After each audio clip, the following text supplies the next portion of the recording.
Friends ma'am की दमक ताई हल्लगा अनोबा video में पूरा गलाक सरिंग सिगी वीडियो सिदा इन मैम द खलन जगह से इन वीडियो में से मैम द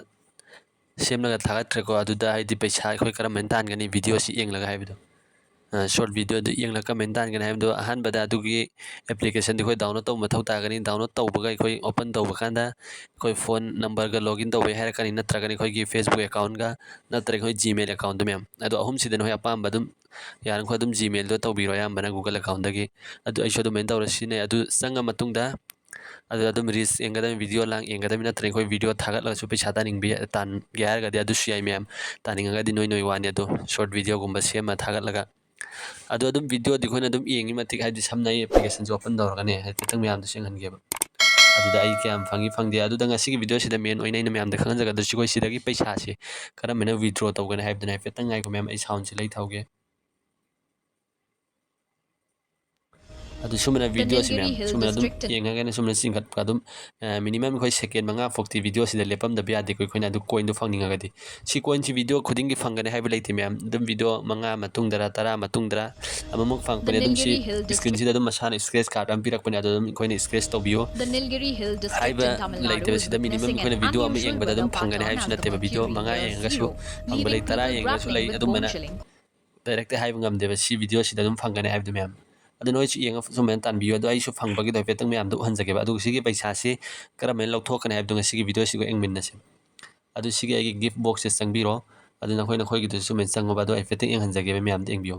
आइगी हजिक 29000 कोइन यावरि दुन मैम आइगी रिवार्ड से सुमेन लिसिंग अनि लिसिंग मंगा सिगी क्रोरम की कोइन जेंगो करोरम से मैम सिगी सिसु फंगबने सि करमेन फंगे हाइब सिगी कोई कोइन ओइनदि फंगिरो सि कोई लकी ड्रॉ तौबने बसे बम्पर प्राइस ने बसे से कईगुम्बा सिगी विनर सि check the winner on February 29 द सिगी अनाउंस तौरपन कईगुम्बा नखोय सु यावरगदि सिदा लिसिंग तरा नोय सु फंगने बसे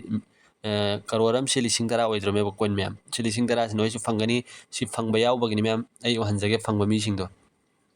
सिदा संग मतुंगदना सि बम्पर प्राइस विनर हाइजि सिदा संगबियोबा अदु सिदा एंगबियो मैम सिदा फंगिबि यावरे 1 जनवरी की हजिक अनाउंस तौद्रिको मैम सि डिसेंबर की गा नवंबर की तौग्रेबा अदु मै विनर वाइ खिपसिंगनि सिदा ममिंग चोंथोइसे अदु नोय सु सुमना वीडियो एंगबा कांद सिमबा सि फंगने आई अनि फंगे को मैम सि आई तांग कोन मापन द खंग ngam बाइ ngoन दसु आई सि लकी विनर ओइ दे दु सुमना नोय अदुम वीडियो एंग खुदिंग सुमना आई फंगिसिना हान बसि लॉगिन तौबदा लिसिंग ट्राम नि नोय फंगनी अदु सुम वीडियो एंगबगिनि अतै सिंग जाय नोय फंगिसिंग मैम सुमना फंगने बा दु सिगी कोइन सिना खोइना करमनो विथड्रॉ तौगने हाइब द फेतंग आई अदुइ दमक ताइ सुम मैम द एंगहनजगे बंगसि विथड्रॉ तौबा याय यादे हाइब द सु खंग्रे खोय खंगमिनसे पुन्ना अदु याय अंदे हाइरि मैम याबैनि नोय सु सिनाइ सा जामना अदु विथड्रॉ तौगे हाइरि खोय सिगी बॉक्स द संगबिरोबा अदुगा सि चेक हिस्ट्री हाइसि मैम सिदा संगबिरो से संग मतुंग द सिगी रिडीम कोइन हाइसि सिदा कोइन लिसिंग अमना इखोय लुपाम ओइद्रमे मैम अदु सिदा रिडीम कोइन से संगबिरो अदु सिदा नोय पेटीएम गा लिंक नैना फोन नंबर दु मैम अदु ओइना नंबियोबा अदु नोय पेटीएम दसु केवाईसी तौ मथौ ताइ केवाईसी तौद्रगदि नोय जो प्रॉब्लम थोकपि आई मैम अदु आइगी केवाईसी नोय तौजे मैम अदु आई समना पेटीएम नंबर से आइगी नम्मगे बको सिदा से नम्म मतुंग द सेन ओटीपी सिदा मैम क्लिक तौबिरो अदु नोय नोय फोन दुदा ओटीपी एम लानी 4 डिजिट की मैम अदु सिदा क्लिक तौबिरो मसाना आइगी अदुम ओटीपी सी नमग्रेको अदु वेरीफाई सु तौखरे 29000 कोइन सी लुपा कुनापन ओइदुरमे मैम जी 29 transfer the select pay out सी से अदु मोइन हाइजी शेड्यूल से cash out reward coin will reflect in your payment method as per following schedule हाइजी कोइन रिडीम तौबदि खोइना फर्स्ट डेट 1 द नत्रगना 15 डेट तो ओइगेदा मैम खोइना पैसा लौथोके हागदि डेट 1 द नत्र डेट 15 द ओइगेदा मैम सि वखन तंबियो खोइना पैसा लौथोकपि याय यादे हाइनारिदो मोइगी सिदा शेड्यूल जेंग मैम खोइना कईगुम्बा तारीख 1 द लौथोखरगना अमका तारीख 3 कुंबा द लौथोकदबा सुमना नत्रगनि खोइ 30 द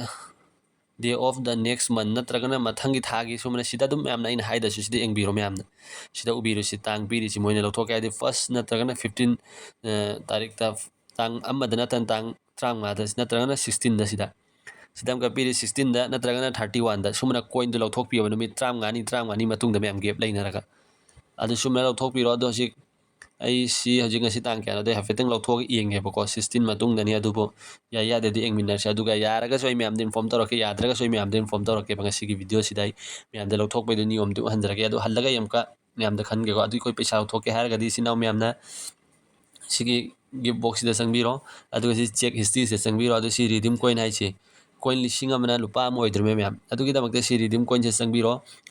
डेट उबी फंगनी करम करम नुमित लौथोकने है डेट 1 नत डेट 15 नत 16 नत्रगन 16 to 31 सुमे लौथोकदबा अदो ngasi confirm tawrage isi naw ma'am खंगनै दमकता येंगसेबा आई 29000 coin si lupa 18 होद्रमे बा अदो सिदा confirm tawrage अदो हजिक coin redeem tawखरे को si माइनस अदो अंगोन कम कान चंगते दो हजिकदी मैम कैसु उद्रेको सिदा दुम रिडीम तौबेदी तौरे हाइग्रेको मैम आई लौथोखरेबको सिदा इंगोन 0 उरे अदु चाइ बैक चलाइफे ताइ पेटीएम दस चंगे येंगेबा मेसेज पोदी लागते मैम अदु अरगसु मैम देख हनगेबा अदु सि कइगुम बाइना लाखपगा इंगोन चंगपगा नै मैम दसु खंगन जगे अदु खोइन लौथोइबा डेट सि लालदि खंगद्रे मोइना हाइदु मतुंगिना अदु आइसे बैलेंस हिस्ट्री से चंगगे अदु येंगेबा चेक तौरगा चंगे इचंगके दु मैम अदो हजिकदी ओइना सिदा केमता उ फंगदे मैम को आई पेटीएम वॉलेट से चंगे सिदसु पैसा चंगपै कैसु मामी उद्रिको अदो आई चंगा कांदा मैम दा इन्फॉर्म तौरके आई अदुगी मैम दा खंगन जरके आई व्हाट्सएप ग्रुप दा सदुम अदुगा नखोइना यारिम खो हजिकी वखन थम्बियो डेट तो मैम लौथोकपगी डेट तो कम कम नुमित लौथोकने है अदुई मतुंगिना लौथोकपियो नत्रदि खोइ पैसा फंगदबा यावरम बसे खंगदेबा दो दो जी याउद्रमिना याद्रे चंगब कांदा थादो अमिदो मैम अदु मनि चिनाव मैम सु लौथोकपियो सिनाबियो वीडियो येंगगा पैसा तानबियो यारिम खोइ मतम मंगनदबिदा मैम याम कानागनी सुमेना मैम दसु खंगन बियो शेयर तबि वीडियो से दुनि मैम कर मेना पैसा लौथोकने है फेतंग येंगहनजरे मैम दा मतुंग सु मैम गिदमक्ते सुम कानागदबा इन्फॉर्मेशन अमसुंग नॉलेज अमसुंग ट्रिक एंड टिप्स की वीडियो अपलोड तौजरके मैम अदुदि ngasi की वीडियो सि कोइ स्वाइदले सनमिनरसि गुड बाय।